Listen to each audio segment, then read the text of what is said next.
충격적인 진실을 마주하게 될 줄은 몰랐습니다. 제가 그토록 비판하고 싶었던 나라, 한국이 사실은 세계가 배워야 할 가장 앞선 나라였다니요. 그리고 그 사실이 제 인생을 완전히 바꾸어 놓을 줄은 상상도 못했습니다. 잠시 3초만요. 시작하기 전에 구독과 좋아요도 감사하지만 재미없으면 댓글로 혼내주세요. 그럼 오늘 이야기 시작하겠습니다. 저는 엘레나 슈나이더, 독일 유로프레스 국제부 전문 기자입니다. 차가운 분석력과 냉철한 시각으로 이름을 알린 저널리스트죠. 특히 과대평가된 트렌드나 현상을 해부하는 데 능하다는 평가를 받아왔습니다. 그래서 편집장이 저를 불렀을 때 이미 무슨 일인지 짐작했어요. 엘레나, 요즘 너무 과열된 한국 열풍에 대한 심층 분석이 필요해. 자네가 가주게. 예상대로였습니다. K-팝, 한국 드라마, 이른바 K-컬처 붐이 너무 과열되었다는 시각이 유럽 언론계에 퍼져 있었죠. 저도 동의했습니다. 아시아의 작은 나라가 갑자기 문화 강국이 되었다. 분명 거품이 있을 거예요. 그 실체를 파헤치는 것, 그게 제 임무였습니다. 인천공항에 도착한 순간 첫 인상은 깔끔함이었어요. 너무 정돈되어 있었죠. 공항 철도를 타고 서울로 향하는 동안 창밖으로 보이는 풍경도 묘하게 정리되어 있었습니다. 고층 아파트 단지들이 질서정연하게 늘어서 있었고 도로는 깨끗했어요. 보여주기식 발전인가? 속으로 중얼거렸습니다. 독일 언론인으로서 저는 표면적 화려함 뒤에 숨겨진 문제점을 찾아내는데 익숙했어요. 그리고 한국은 분명 많은 사회 문제를 안고 있다고 알고 있었습니다. 청년 실업, 극심한 경쟁, 그리고 자살률까지. 호텔에 도착해 짐을 풀며 노트북을 열었습니다. 화려한 한국의 이면 마이너스 K-팝 광풍의 그림자라는 제목을 메모했어요. 이미 기사의 뼈대는 머릿속에 있었죠. 지나친 상업주의, 문화제국주의, 그리고 허울뿐인 성공 신화. 모두 제가 좋아하는 비판적 주제들이었습니다. 창밖으로 서울의 밤 풍경이 펼쳐졌어요. 한강 너머로 빌딩들의 불빛이 반짝였습니다. 예쁘긴 했지만 모든 대도시가 밤에는 아름답죠. 특별할 것 없어 보였어요. 잠들기 전 내일의 일정을 확인했습니다. 오전에는 경제연구소 방문, 오후에는 스타트업 허브 탐방. 한국 경제의 실상을 파악하기 위한 첫걸음이었죠. 그리고 저녁에는 K-팝 기획사 관계자와의 인터뷰. 이 모든 것이 제 예상대로 흘러갈 거라 생각했습니다. 하지만 창문을 닫으며 문득 이상한 느낌이 들었어요. 이 나라, 뭔가 다른 것 같다는 생각. 그건 단지 지나가는 감정이라 무시했지만 나중에 돌이켜보면 그때 이미 저는 무언가를 감지했던 것 같습니다. 내일부터 진짜 한국을 파헤쳐보자. 침대에 누워 중얼거렸습니다. 그때는 몰랐습니다. 제가 파헤치려는 그 진짜 한국이 사실은 저 자신의 편견을 완전히 무너뜨릴 것이라는 사실을요. 이상합니다. 아니, 너무 이상해요. 모든 것이 너무 잘 돌아갑니다. 저는 불편함을 느끼기 시작했습니다. 취재 이틀째, 제 예상과 다른 현실에 당혹스러움이 밀려왔죠. 아침에 깨어나 호텔 와이파이 속도를 테스트했습니다. 독일에서는 상상도 못할 속도였어요. 호기심에 휴대폰으로 인터넷 속도를 측정해봤더니 다운로드 속도가 무려 500mbps를 넘었습니다. 이게 모바일 속도라니.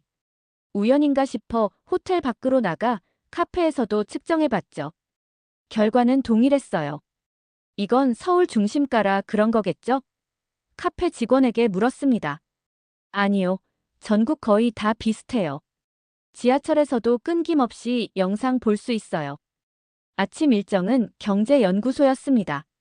지하철로 이동하며 또 다른 놀라움을 경험했어요. 역사는 깨끗했고 열차는 정확히 시간을 지켰습니다. 화면에는 다음 열차가 몇 분 후에 도착하는지 정확히 표시되어 있었죠. 유럽 국가들도 때때로 고민하는 대중교통 문제가 여기서는 거의 완벽하게 해결된 듯 했어요. 연구소에서 만난 경제학자 김태현 박사는 제 질문에 차분히 대답했습니다. 한국 경제 성장의 비결이요? 위기에서 더 강해지는 능력입니다. IMF 외환위기, 2008년 금융위기, 그리고 최근의 팬데믹까지 매번 위기는 한국을 더 강하게 만들었어요. 의심스러웠습니다. 너무 단순한 답변 같았어요. 그래서 깊게 파고들었죠. 그건 모든 나라가 하는 말 아닌가요? 구체적으로 어떻게 위기를 기회로 바꿨다는 건지요? 김태현 박사는 미소를 지었습니다. 직접 보여드리죠. 오후에 방문하실 스타트업 허브를 보면 이해하실 겁니다. 오후 일정은 강남의 스타트업 허브였어요. 그곳에서 만난 젊은 창업자들은 제 예상과 완전히 달랐습니다. 화려한 사무실에서 투자금을 태우는 허세 가득한 젊은이들을 기대했는데 만난 창업자들은 놀라울 정도로 현실적이고 열정적이었죠. 특히 한 29세 창업자의 말이 인상적이었습니다. 우리는 실패할 여유가 없어요. 이게 마지막 기회라는 생각으로 모든 것을 쏟아붓습니다. 잠은 죽어서 자는 거예요. 저녁에는 더 놀라운 경험을 했습니다. 호텔로 돌아와 간단히 저녁을 주문했는데 주문 앱에서 새벽 배송이라는 옵션을 발견했어요. 호기심에 생필품 몇 가지를 주문했습니다. 다음 날 아침 7시, 문 앞에 모든 물건이 놓여 있었어요. 밤사이 배달된 것입니다. 노트북을 열어 기사 초안을 다시 보았습니다. 처음 생각했던 허울뿐인 성공 신화라는 문구가 갑자기 어색하게 느껴졌어요. 이건 단순한 과장이 아니었습니다. 무언가 실질적인 것이 있었죠. 침대에 누워 천장을 바라보며 생각했습니다. 이 나라에 대해 내가 알고 있던 것은 얼마나 피상적이었을까? 작은 의심이 생겨났어요. 유럽의 우월감으로 가득 찬 제 시각에 첫 번째 균열이 생긴 순간이었습니다. 운명이란 참 묘한 것입니다. 베를린에서 서울까지 8,500km, 제가 어린 시절 알고 지냈던 한국인 할머니를 이곳에서 다시 만나리라곤 상상도 못했어요. 그 만남이 제 인생의 방향을 바꿔놓을 줄은 더더욱 몰랐습니다. 셋째 날, 취재 일정은 1970년대 독일로 이주한 한국인들의 이야기를 담는 것이었습니다. 편집장의 아이디어였어요. 한국의 경제 성장과 독일과의 관계를 조명해봐. 광부와 간호사로 독일에 왔던 그들이 지금의 한국을 어떻게 생각하는지. 서울 외곽의 한 아파트 단지, 그곳에서 박영숙 여사를 만났습니다. 78세, 1970년대 초 간호사로 독일에 건너가 평생을 그곳에서 살다가 은퇴 후 한국으로 돌아온 분이셨죠. 문을 두드리는 순간 어딘가 익숙한 느낌이 들었어요. 들어오세요, 엘레나 씨. 문이 열리고 나타난 할머니의 얼굴을 보는 순간 충격을 받았습니다. 영숙 할머니. 제가 어릴 때 종종 돌봐주셨던 그분이었어요. 우리 집 근처에 사셨고 부모님이 바쁠 때면 저를 돌봐주셨던 분. 어린 시절의 기억이 물밀듯이 밀려왔습니다. 영숙. 할머니. 맞아요, 엘레나. 몰라볼 줄 알았는데 역시 내 기억력은 아직 괜찮네요. 얼마나 컸는지. 진짜 아름다운 숙녀가 됐구나. 놀라움을 감출 수 없었어요. 어떻게 이런 우연이 있을 수 있을까요? 영숙 할머니는 따뜻한 차와 함께 옛 이야기를 풀어놓으셨습니다. 저도 모르게 계획된 인터뷰 질문은 잊고 할머니와의 추억에 잠겼어요. 할머니는 왜 다시 한국으로 돌아오셨어요? 고향이 그리웠지. 그리고 내가 떠났을 때와 지금의 한국은 완전히 달라. 이걸 직접 보고 싶었어. 영숙 할머니의 눈에는 자부심이 가득했습니다. 독일에서의 고된 삶, 그리고 월급을 아껴 한국의 가족들에게 송금했던 이야기. 그 희생이 지금의 한국을 만드는데 작은 밑거름이 되었다는 자긍심이 느껴졌어요. 우리 세대가 독일에서 번 돈은 전부 한국으로 보냈어. 그때는 한국이 너무 가난했거든. 그 작은 돈들이 모여서 오늘의 한국을 만든 거야. 할머니가 찬장에서 오래된 앨범을 꺼내셨습니다. 그 안에는 놀랍게도 어린 시절 제 사진도 있었어요. 할머니 품에 안겨 환하게 웃고 있는 5살 즈음의 제 모습. 그리고 옆에는 할머니가 한국에서 가져온 작은 태극 문양의 수건이 덮인 밥상도 보였습니다. 이걸 아직도 가지고 계셨어요? 물론이지. 너는 내가 한국 음식을 만들 때마다 눈을 반짝이며 구경했잖아. 김치 먹는 독일 아이가 참 귀여웠어. 그날 저녁 영숙 할머니는 제가 어릴 때 즐겨 먹던 김치찌개를 만들어 주셨어요. 익숙한 맛에 어린 시절 기억이 생생하게 떠올랐습니다. 할머니가 말씀하셨죠. 엘레나, 한국은 아무것도 없는 상태에서 모든 것을 일궈낸 나라야. 우리는 포기하지 않는 민족이지. 호텔로 돌아오는 길, 할머니의 말씀이 계속 머릿속을 맴돌았습니다. 노트북을 열어 기사 초안을 다시 보았어요. 문득 제가 쓰려던 기사가 얼마나 피상적이고 편견에 가득 찬 것인지 깨달았습니다. 진짜 한국, 그 이면에는 영숙 할머니 같은 분들의 희생과 열정이 있었던 거예요. 충격적인 변화가 시작되었습니다. 제 취재의 방향이 완전히 바뀌는 결정적 순간이 찾아왔어요. 그것은 다름 아닌 K- 콘텐츠를 직접 경험하면서부터였습니다. 넷째 날 아침, 조카 한나로부터 화상 통화가 왔어요. 독일에 있는 15살 조카는 제가 한국에 있다는 소식을 듣고 흥분한 상태였습니다. 이모, BTS 콘서트 티켓 구해줄 수 있어? 아니면 적어도 그들이 자주 가는 카페라도 가봐줘. 그때까지 저는 K-팝을 단순한 10대들의 일시적 열풍쯤으로 생각했어요. 하지만 한나의 열정 어린 눈빛은 달랐습니다. 그저 스타에 대한 맹목적 숭배가 아니라 무언가 더 깊은 것을 느끼는 듯했죠. 왜 그렇게 BTS에 빠져 있는 거야? 그들은 달라, 이모. 노래도 좋지만 메시지가 특별해. 자기 자신을 사랑하는 법, 사회 문제에 대해 목소리를 내는 법, 그리고 그들이 겪은 어려움과 그걸 극복한 이야기를 보면 용기가 생겨. 호기심이 생겼습니다. 통화 후 영상 몇 개를 찾아봤어요. 처음에는 화려한 안무와 음악에 그저 감탄했지만 가사를 번역해 읽으면서 생각이 달라졌습니다. 표면적인 화려함 뒤에 진지한 메시지가 있었어요. 그날 오후 일정은 한국 드라마 제작사 방문이었습니다. 원래는 과도한 상업주의를 비판할 소재를 찾으려던 취재였죠. 하지만 PD와의 인터뷰는 제 예상을 뒤엎었어요. 한국 드라마가 전 세계적으로 사랑받는 이유가 뭐라고 생각하세요? 제가 물었습니다. 보편적 감성과 문화적 특수성의 절묘한 균형입니다. PD 김지원은 자신있게 대답했어요. 사랑, 가족, 성공에 대한 열망은 모두가 공감하는 주제죠. 하지만 우리는 여기에 한국만의 색깔을 입혀요. 그리고 무엇보다 우리는 항상 희망을 이야기합니다. 어떤 어둠 속에서도 빛을 찾는 이야기죠. 그날 밤 호텔방에서 김지원 PD가 추천한 드라마를 시청했습니다. 한 편만 보려 했는데 어느새 밤을 새워 5편을 연달아 봤어요. 놀라웠습니다. 이건 단순한 오락거리가 아니었어요. 잘 짜인 서사와 감동, 그리고 무엇보다 사회 문제를 정면으로 다루는 용기가 있었습니다. 이튿날 새벽 노트북을 열어 메모를 남겼습니다. K- 콘텐츠의 힘- 단순한 엔터테인먼트가 아닌 메시지와 희망. 이건 한국 사회의 거울이자 원동력인가? 궁금증이 커졌어요. 이런 콘텐츠를 만들어내는 사회는 어떤 모습일까? 창작자들에게 이런 열정과 메시지를 심어주는 원동력은 무엇일까? 아침 일찍 영숙 할머니에게 전화를 걸었습니다. 할머니, 요즘 한국 청년들이 어떻게 생각하는지 알고 싶어요. 그들을 직접 만날 수 있을까요? 물론이지.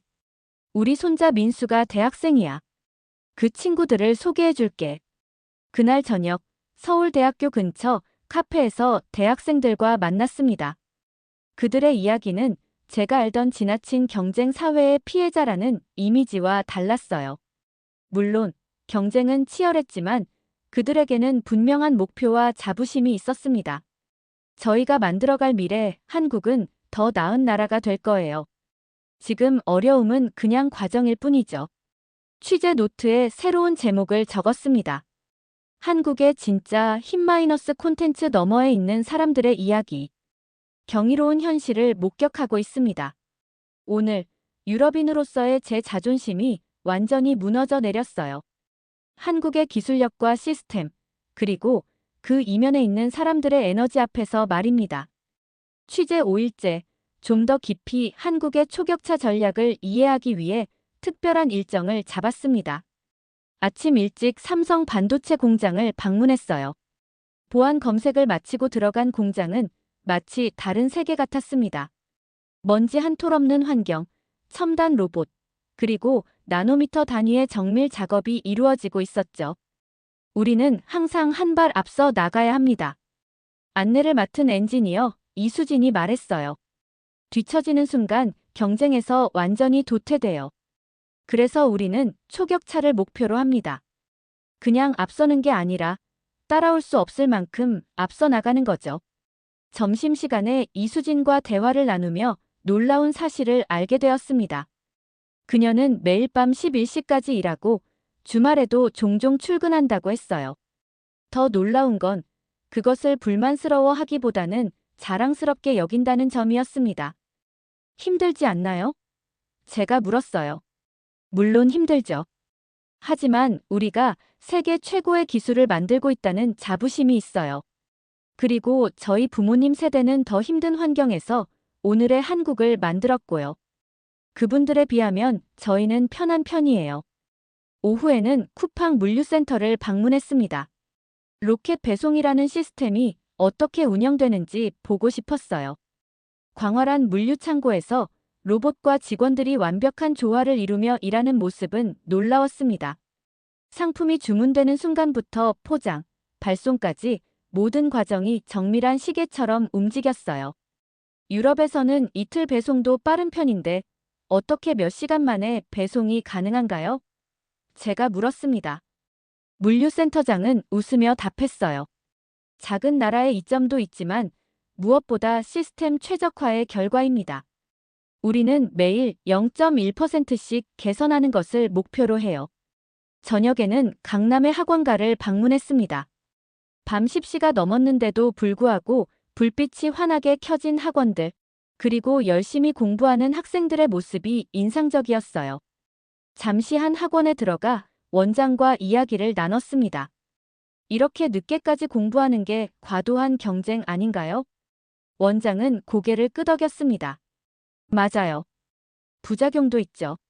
하지만 이런 열정이 오늘의 한국을 만들었어요.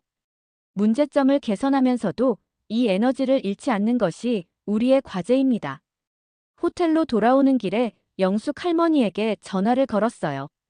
오늘 본 것들에 대한 솔직한 생각이 궁금했습니다. 할머니, 한국 사람들은 왜 이렇게 열심히 일하고 공부하나요? 이건 거의 극단적으로 보여요. 영숙 할머니의 대답은 간결했습니다. 우리는 포기하지 않는 민족이야.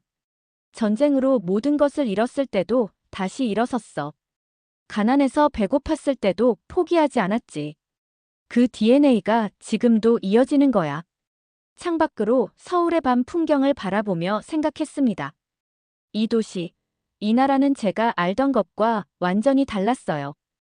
유럽의 자만심으로 가득 찬 제 눈에는 보이지 않았던 진실이 여기 있었습니다. 노트북을 열어 새로운 메모를 남겼어요. 한국의 힘- 사람들의 포기하지 않는 의지와 끊임없는 혁신. 우리가 배워야 할 것은 이것이 아닐까? 결정적인 깨달음이 찾아왔습니다. 이제 더 이상 이전의 시각으로 돌아갈 수 없게 된 그 순간이었어요. 한국의 진짜 힘이 무엇인지, 그리고 유럽이 왜 한국에 주목해야 하는지 명확하게 이해했습니다. 취재 6일째, 서울의 스타트업 인큐베이팅 센터를 방문했어요. 20대 초반의 젊은이들이 세계 시장을 겨냥한 혁신적인 서비스를 개발하고 있었습니다. 그 중에서도 김도윤이라는 23살 창업자가 눈에 띄었어요. 우리는 글로벌 시장만 생각해요. 처음부터 한국 시장만 겨냥하면 한계가 있으니까요. 김도윤의 자신감 넘치는 말에 놀랐습니다. 실패가 두렵지 않나요? 제가 물었어요. 물론 두렵죠. 하지만 더 두려운 건 도전하지 않는 거예요. 우리 부모님 세대는 안정을 위해 많은 것을 포기했지만 저희는 꿈을 좇을 기회가 있어요. 그게 진정한 성공 아닐까요? 그의 말에 깊은 인상을 받았습니다. 유럽의 젊은이들이 점점 더 보수적이고 안전한 길을 선택하는 반면 이곳의 청년들은 과감하게 도전하고 있었어요. 그 차이가 미래를 결정할 것 같았습니다. 오후에는 코로나 팬데믹 당시 한국의 방역 시스템을 연구한 의료진을 만났어요. 그들이 설명한 시스템의 효율성과 사회적 연대감은 놀라웠습니다. 유럽과 다른 점이 있다면 무엇일까요? 제가 물었습니다. 우리는 개인의 자유와 공동체의 안전 사이에서 균형을 찾았어요. 그리고 무엇보다 국민들이 협조했죠. 이건 시스템만의 문제가 아니라 문화의 차이예요. 의료진의 대답이 명확했습니다. 저녁에는 영숙 할머니의 집에 초대받았어요. 할머니는 소박한 한식 저녁을 준비해 주셨습니다. 밥을 먹으며 지난 며칠간의 취재 경험을 나눴어요. 할머니, 한국의 진짜 힘은 기술이 아니라 사람에게 있다는 걸 깨달았어요. 이 나라를 움직이는 건 첨단 기술이 아니라 포기하지 않는 의지죠. 할머니는 미소 지으셨습니다. 맞아. 우리는 빈손으로 시작했어. 가진 것은 사람뿐이었지. 그래서 사람을 키우는데 모든 것을 걸었어. 부모는 자식 교육을 위해 모든 걸 희생했고 젊은이들은 그 기대에 부응하기 위해 최선을 다했지. 그 힘이 오늘의 한국을 만든 거야. 할머니의 말씀을 들으며 제 마음속에서 큰 변화가 일어났습니다. 처음 한국에 왔을 때 품었던 냉소적인 시각은 완전히 사라졌어요. 이제 저는 존경과 겸손함으로 이 나라를 바라보게 되었습니다. 호텔로 돌아와 노트북을 열고 본사에 보낼 기사 초안을 완전히 새로 작성했어요. 제목은 한국, 유럽이 배워야 할 미래의 모델이었습니다. 내용은 한국의 기술적 성취뿐만 아니라 그 이면에 있는 사회적 원동력에 초점을 맞췄어요. 한국의 성공은 단순한 경제적 기적이 아닙니다. 이것은 인간 의지와 공동체 정신의 승리입니다. 유럽이 미래를 준비하려면 우리는 한국의 이러한 정신을 이해하고 배워야 합니다. 초안을 완성하고 보냈습니다. 그리고 몇 시간 후 편집장으로부터 답장이 왔어요. 엘레나, 이게 뭐지? 우리가 원한 건 한국 열풍의 허상을 파헤치는 기사였어. 이건 너무 긍정적이야. 좀 더 비판적인 시각을 넣어서 다시 써줘. 화면을 보며 한숨을 쉬었습니다. 이제 저는 중대한 선택의 기로에 서 있었어요. 진실을 전할 것인가, 아니면 회사의 기대에 맞춰 글을 쓸 것인가. 어려운 결정의 순간이 찾아왔습니다. 편집장의 메일을 읽고 밤새 고민했어요. 제 경력과 신념 사이에서 갈등했습니다. 하지만 아침이 밝아올 무렵 마음속 깊은 곳에서 답을 찾았어요. 진실을 전하는 것, 그것이 진정한 저널리즘의 본질이라는 것을. 취재 7일째, 아침 일찍 영숙 할머니에게 전화를 드렸습니다. 어젯밤 편집장의 메일에 대해 솔직하게 이야기했어요. 할머니, 제가 본 진실을 그대로 전하고 싶은데 회사에서는 부정적인 기사를 원해요. 어떻게 해야 할까요? 할머니의 목소리는 평온했습니다. 엘레나, 넌 무엇을 위해 기자가 되었니? 누군가의 기대에 맞추기 위해서, 아니면 진실을 전하기 위해서? 그 질문이 저를 깊이 생각하게 만들었어요. 저는 왜 기자가 되었을까요? 어린 시절의 꿈을 떠올렸습니다. 세상의 진실을 알리는 사람이 되고 싶었죠. 그것이 제가 이 직업을 선택한 이유였습니다. 이제 무얼 할 거니? 할머니가 물으셨어요. 진실을 쓸 겁니다. 제가 본 그대로요. 할머니의 웃음소리가 전화기 너머로 따뜻하게 들려왔습니다. 그래, 그게 내가 아는 어린 엘레나야. 항상, 늘 정직했던 그 아이 말이야. 그날 오전, 서울의 한 대학 강의실에서 열린 청년 토론회에 참석했어요. 한국의 미래라는 주제로 열린 토론회에서 다양한 의견을 들을 수 있었습니다. 취업 문제, 주택 가격, 저출산 등 한국 사회가 직면한 어려움들이 솔직하게 논의되었죠. 우리나라가 완벽하다고 생각하진 않아요. 문제가 많죠. 하지만 우리는 항상 그 문제를 해결하기 위해 함께 노력해왔어요. 한 대학생의 말이 특히 인상적이었습니다. 오후에는 서울의 노인복지센터를 방문했어요. 그곳에서 만난 70대, 80대 노인들의 이야기를 들었습니다. 그들은 한국 현대사의 산증인들이었어요. 전쟁의 폐허에서 오늘의 선진국으로 성장하는 과정을 모두 목격한 분들이었죠. 우리 시대는 너무 가난했어. 하지만 더 나은 미래를 위해 참고 견뎠지. 80대 할아버지의 말씀이 가슴에 와닿았습니다. 취재를 마치고 카페에 앉아 노트북을 열었어요. 모든 경험, 모든 만남, 그리고 느낀 모든 감정을 솔직하게 담아 새로운 기사를 썼습니다. 비판해야 할 점은 비판하되, 존경해야 할 점은 진심으로 존경하는 내용이었어요. 제목은 한국, 우리가 반드시 배워야 할 나라로 정했습니다. 한국의 장점과 성취를 솔직하게 인정하면서도 사회적 문제점도 균형 있게 다뤘어요. 무엇보다 이 나라가 위기에서 어떻게 더 강해지는지 그 특별한 회복력에 초점을 맞췄습니다. 기사를 보내기 전 영숙 할머니에게 한 번 더 전화를 드렸어요. 할머니, 진실을 썼어요. 이 글로 제 직장을 잃을지도 모르지만 후회는 없습니다. 그게 바로 진정한 용기야, 엘레나. 진실은 항상 그 자리에 있어. 우리가 그걸 인정하든 말든. 깊은 숨을 들이마시고 보내기 버튼을 눌렀습니다.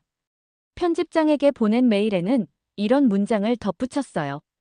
이 기사는 제가 직접 보고, 듣고, 느낀 진실입니다.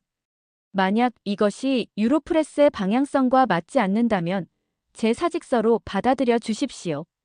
호텔 창문을 열고 서울의 밤 풍경을 바라봤습니다. 이상하게도 마음이 평온했어요. 제가 옳은 일을 했다는 확신이 들었기 때문입니다. 기자로서, 그리고 인간으로서요. 놀라운 일이 벌어졌습니다. 제 기사가 유럽 전역을 넘어 세계적으로 퍼져나가기 시작했어요. 예상치 못한 폭발적 반응에 저 자신도 놀랐습니다. 진실은 때로 그런 힘을 가지고 있나 봅니다. 기사를 보낸 다음 날 아침, 편집장으로부터 전화가 왔어요. 가슴이 쿵쾅거렸습니다. 해고 통보일까요? 그런데 편집장의 목소리는 전혀 달랐어요. 엘레나, 솔직히 말하겠네. 처음엔 화가 났었어. 하지만 자네 기사를 끝까지 읽고 생각이 바뀌었네. 이건 대단한 작품이야. 우리 온라인판 메인에 실었는데 조회수가 폭발적이야. 믿기지 않았습니다. 편집장은 계속 말했어요. 독자들의 반응이 놀랍다네. 댓글이 수천 개가 달렸고 공유도 엄청나게 많이 됐어. 사람들은 자네가 보여준 한국의 모습에 충격과 존경심을 느끼고 있어. 그날 하루 종일 제 기사는 독일을 넘어 프랑스, 영국, 이탈리아 등 유럽 전역의 주요 언론사에 인용되었습니다. 한국, 우리가 반드시 배워야 할 나라라는 제목은 많은 사람들의 관심을 끌었고 한국에 대한 새로운 시각을 제시했어요. 한 주 후 서울에서의 마지막 날이 되었습니다. 아침 일찍 영숙 할머니가 호텔로 찾아오셨어요. 할머니의 얼굴엔 자랑스러운 표정이 가득했습니다. 엘레나, 너의 기사가 한국어로도 번역되어 여기서도 큰 화제가 되고 있어. 많은 한국인들이 외국인 기자가 이렇게 깊이 자신들의 나라를 이해해준 것에 감동하고 있어. 할머니와 함께 서울 근교의 한 공원을 찾았습니다. 할머니는 조용한 언덕에 있는 작은 묘지로 저를 안내하셨어요. 여기가 내 남편의 묘지야. 그도 독일에서 광부로 일했던 사람이야. 평생 고국의 발전을 위해 헌신했지. 묘비 앞에 서서 할머니는 잠시 묵념하셨습니다. 그리고 저에게 말씀하셨어요. 우리 세대는 그저 배고픔에서 벗어나기 위해 열심히 살았어. 그 노력이 오늘의 한국을 만들었고, 이제 너 같은 젊은이들이 그 가치를 알아봐 주는구나. 눈시울이 뜨거워졌습니다. 할머니의 손을 꼭 잡았어요. 그 손에는 평생의 노력과 헌신이 담겨 있었습니다. 마치 한국이라는 나라의 역사가 그대로 새겨진 것처럼요. 공항으로 향하기 전 특별한 전화를 받았습니다. 베를린에 있는 국제방송국에서였어요. 엘레나 씨, 당신의 기사에 깊은 감명을 받았습니다. 저희가 준비 중인 미래를 선도하는 국가들 다큐멘터리 시리즈의 한국 부분을 맡아주실 수 있을까요? 기쁘게 수락했습니다. 이제 제 여정은 끝이 아닌 새로운 시작이었어요. 한국과 저의 인연은 계속될 것이고 더 많은 사람들에게 이 나라의 진정한 모습을 알릴 기회를 갖게 되었습니다. 비행기에 오르기 전 마지막으로 서울의 풍경을 바라봤어요. 2주 전 냉소적인 시선으로 바라봤던 같은 도시가 이제는 전혀 다르게 보였습니다. 이곳에는 단순한 경제적 성공 이상의 것이 있었어요. 인간의 의지, 회복력, 그리고 더 나은 미래를 향한 끊임없는 열망이 있었습니다. 비행기 안에서 노트북을 열고 마지막 글을 적었습니다. 한국은 단순한 나라가 아닙니다. 그곳은 인간 가능성의 증거입니다. 빈손에서 시작해 세계를 이끄는 국가로 성장한 이야기. 우리가 진정으로 배워야 할 것은 그들의 기술이 아니라 그 기술을 만들어낸 정신입니다. 포기하지 않는 의지, 함께 일어서는 연대감, 그리고 더 나은 미래에 대한 흔들림 없는 믿음. 그것이 진정한 한국의 힘입니다. 창밖으로 보이는 구름 위로 저는 이제 다른 사람이 되어 돌아가고 있었습니다. 한국이 저에게 가르쳐 준 것은 단순한 취재 내용이 아니라 세상을 바라보는 새로운 시각이었어요. 그리고 그 시각은 앞으로 제 삶을 영원히 바꿔놓을 것입니다. 이번 영상은 여기까지입니다. 귀한 시간 시청해주셔서 감사드립니다. 저에게도 귀한 구독과 좋아요, 알림 설정까지 부탁드립니다. 감사합니다.